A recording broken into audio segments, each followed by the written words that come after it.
해외 포닥을 시작하고 3개월 안에 해야 할 일이 궁금하다면 오늘 영상을 주목해주세요. 반갑습니다 여러분, 과학한 동네 바보 동바입니다. 저는 유튜브 채널을 통해서 이 대학원 생활을 하는 꿀팁들, 그리고 해외 포닥을 준비하는 방법들을 공유하고 있는 동바입니다. 저는 그동안 지방대 대학원생으로서 정보도 많이 없는 상황에서 이제 해외 포닥을 가기 위해서는 어떤 것이 필요한지, 어떤 것을 준비해야 되는지를 영상으로 찍어서 올렸었는데 정말 많은 분들이 관심을 가져주시는 것 같더라고요. 이렇게까지 많이 봐주실지 몰랐는데 말이죠. 그만큼 많은 분들이 이 해외 포닥을 가기 위해서 준비하고 노력하고 계신 게 아닌가, 그렇게 생각을 해봅니다. 그래서 오늘은 이제 해외 포닥을 가기로 결정이 되었다면 해외 포닥을 시작한 다음에 3개월 안에 해야 될 것들, 하면 좋을 것들, 이런 것들을 한번 공유해 보려고 해요. 그 전에 아직도 구독을 누르지 않으신 분들이 있다면 꼭 구독 눌러주시고, 이 컨텐츠가 마음에 드신다면 좋아요도 부탁드릴게요. 해외 포닥을 갔다고 생각을 하면 정말 많은 상황이 변했기 때문에 연구 분위기랄지 주위에 있는 사람들이랄지 거의 이제 나 빼고는 모든 게 다 바뀐 상황이어서 도대체 뭘부터 해야 될지, 어떻게 접근해야 될지, 이런 것들이 좀 막막한 경우가 있어요. 저도 사실 여기 왔을 때, 처음 왔을 때 이걸 도대체 무엇부터 해야 되는지 감이 잘 안 오고, 열심히 해야겠다 이런 생각이 잘 안 들고, 한동안 진짜 멍한 상태로 며칠간을 방황했었던 것 같아요, 여기 와가지고. 그래서 이제 해외 포닥을 갔다고 생각을 하면 처음에 하는 것들은 그 분위기를 익힌다든지, 사람들하고 사귀어서 그곳의 환경에, 연구 환경에 적응한다든지, 실험실 분위기를 익히고 실험실의 그 연구 방법들을 익혀서 최대한 빠르게 거기에 녹아들어서 이제 한다든지, 이런 것들은 좀 일반적인 거잖아요. 이런 것들은 좀 일반적인 이야기고 이제 어디서나 많이 들을 수 있는 이야기이기 때문에 오늘 이 영상을 봐주시는 분들을 위해서 이제 조금 특별한 이야기를 해보려고 해요. 이 방법을 하면 정말 바로 효과가 나타나는, 그래서 바로 연구 성과가 바로 나타날 수 있는, 장담은 못하겠지만 그래도 어느 정도 좀 적응하는데, 분위기를 익히는데 빠르게 지금까지와 다른 연구실에 빠르게 녹아들 수 있는 그런 방법들을 한번 공유해 보려고 해요. 사실 이것이 안 된다고 하면은 이제 멘탈 관리라든지 시간 관리랄지 이런 것들이 잘 안 돼가지고 본인이 생각하는 스케줄대로 이렇게 잘 안 흘러가는 경우가 생길 것 같아요.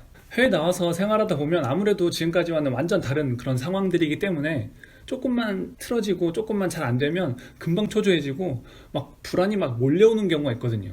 난 이제 안 되는 건가? 이게 한계인가? 이런 생각도 많이 들게 되고요. 그래서 저 같은 경우에 해외 포닥을 시작하고 나서 3개월 안에 했던 것들을 소개해드리면, 첫 번째는 바로 모두가 예상하셨던 것처럼 바로 이 목표를 세우는 거예요. 그놈의 목표 또 나왔습니다. 근데 목표는 당연히 있으시겠죠. 이제 면접 보고 이럴 때, 그리고 이력서 낼 때 이제 어떤 연구를 해보겠다, 어떤 연구를 하겠다, 이런 게 다 이제 잡혀서 있는 상태니까 물론 목표는 있어요. 목표는 있지만 이 목표를 해외 나와서 연구실에 직접 와서 다시 수정하는 작업이 좀 필요해요. 그 목표라는 것이 사실 보면 이 홈페이지, 연구소의 홈페이지를 보거나 연구소에서 나온 논문들을 참고해서 세운 목표가 대부분이기 때문에 아무래도 이제 실험하기 좀 어려운 부분들이 있을 수도 있고, 당장 실현하기 어려운 부분이 있을 수 있겠죠, 여기 와서 이렇게 보다 보면. 그래서 연구소에 처음 와서 3개월 동안은 이 실험실에서 할 수 있는 거, 없는 거, 이런 것들을 이제 파악을 하고, 내가 처음 세운 목표와 비교를 해서 내가 단기간에, 계약한 기간 안에 할 수 있는 것들, 없는 것들, 이런 것들을 잘 판별을 해서 이 목표를 수정하는 작업이 필요하다는 거예요. 그리고 이제 좀 더 욕심을 내보면 이 목표를 나 혼자 스스로 이제 갖고 있는 게 아니라 내 목표를 이 지도 교수님, 그리고 담당하는 교수님, 담당하는 박사님하고 이 목표를 공유해야 된다는 거예요. 내 연구 목표는 무엇이고, 내 계약 기간 동안에 어떠한 연구를 할 것이고, 그 기간에 언제 내가 논문을 낼 것이고, 어느 저널에 낼 것이고, 그 결과를 어느 학회에 발표할 것이고, 이렇게 구체적으로 교수와 상의를 해서 공유를 하는, 나 이렇게 해보겠다, 이렇게 공유하는 게 필요하다는 거예요. 그러니까 교수님 입장에서는 내가 해외 포닥을 뽑아서 그 해외 포닥에게 그 과제를 준 다음에 그 과제에 맞는 결과를 얻으면 그게 이제 다인 거지, 그 포닥이 어떤 커리어를 어떻게 쌓고 그 다음에 어떤 진로를 정하고 이런 것들에는 큰 관심이 없어요.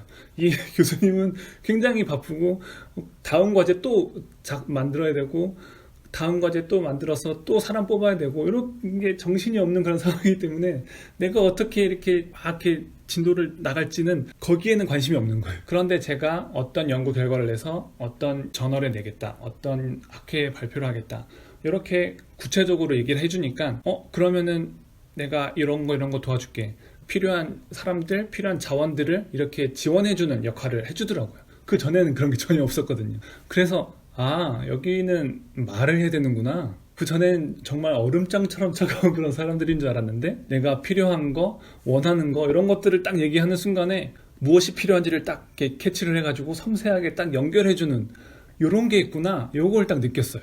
친데레? 이 두 번째는 해외 포닥을 시작하고 나서 한 3개월 안에 이 1차 버전, 논문의 1차 버전을 만들어야 된다는 거예요. 아니 잠깐만, 시작한 지 3개월밖에 안 됐는데 무슨 논문을 쓴다고 그래요? 이렇게 물어보실 수도 있는데, 지금 나는 논문을 쓰고 있다, 논문을 마무리하고 있다, 여기에 저는 안정감이 있거든요. 지금 이 시점에 논문 쓰는 것에 대해서는 제가 지난번에 해외 포닥을 가기 6개월 전에 해야 할 일들에 대한 영상을 한번 올린 적이 있거든요. 그것을 한번 참고를 해주시고요. 사실 해외 포닥을 오게 되면 그곳의 주제로 해서 논문을 쓰는 것 자체가 굉장히 오랜 시간 걸리는 경우가 많아요. 왜냐하면 실험실 장비 자체가 일단 익숙하지가 않은 것들이 많고, 새로운 실험을 하다 보면 결과가 나올 때까지 여러 번 반복하는 경우도 많이 있을 테고요. 상황에 따라서는 또 장비가 또 고장날 경우도 많이 있고요.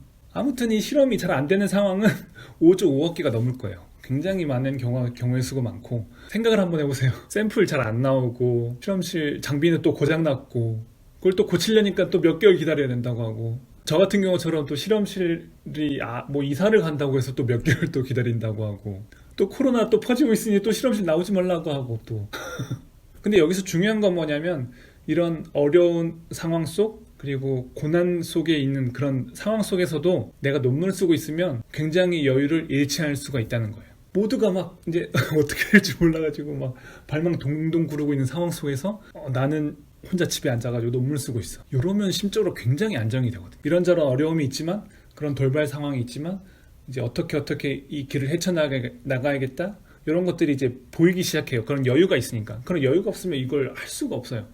어떻게 이제 헤쳐나가야 되는지 파악할 수도 없고, 사실 이게 슬픈 현실이기도 한데, 우리 같은 계약직 연구원 입장에서는 어떤 우리가 컨트롤하지 못한 어떤 상황이 오더라도, 어떤 천재지변이 오더라도 이거를 감안해서 평가해주는 시스템이 없어요. 어떤 상황이 오더라도 꾸준하게 실적이 나와야 되는 거야.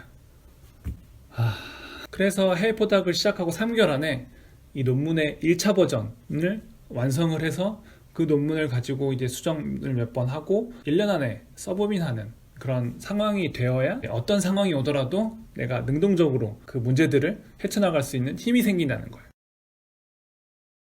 세 번째는, 요거는 이제 제가 제일 중요하다고 생각하는 부분인데, 시작하고 3개월 안에 먹고 살만한 핵심 샘플이 나와야 된다는 거예요.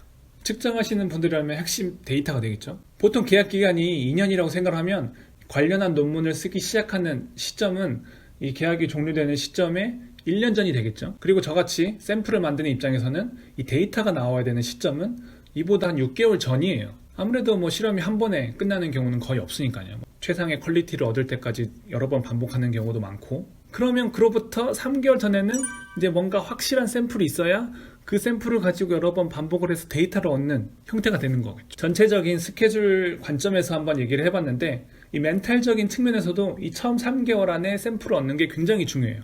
처음 해외 포닥을 가게 되면 처음 한 달 정도는 뭐 집 구하고 뭐 행정적인 일 처리하고 안전교육 받고 이런 데 시간을 다 보내게 되거든요. 그 다음에 이제 뭐 실험실 장비를 배우기 시작을 하고 이제 그렇게 하는 건데, 그렇게 장비를 배운 다음에 샘플을 만들어서 측정하러 다니는, 데이터를 얻는 그런 형태가 되는 거겠죠. 근데 이게 안 되면 이 실험실에서 이 포지션이 굉장히 애매해져요. 내 샘플은 아직 없는데 해야 할 일들은 막 쌓이는 상태? 그런 상태가 되거든요. 사실 포닥은 최우선 과제가 이 논문이잖아요. 그런데 논문과는 당장 관계가 없는 뭐 장비를 고치는 일이라든지, 공동으로 쓰는 어떤 연구 장비들을 관리한다든지, 뭐 이런 일들을 맡기 시작을 해서 점점 많아지기 시작을 하면 정말 바쁜데 내 샘플에 대한, 내 논문에 대한 진도는 안 나가는 상태? 그런 상태가 돼요. 물론 실험실 구성원으로서 그런 일들도 해야겠지만 정말 중요한 논문 쓰는 일, 내 샘플을 만드는 일을 먼저 하고 나서 남는 시간에 그런 일들을 해야 맞는 것 같아요.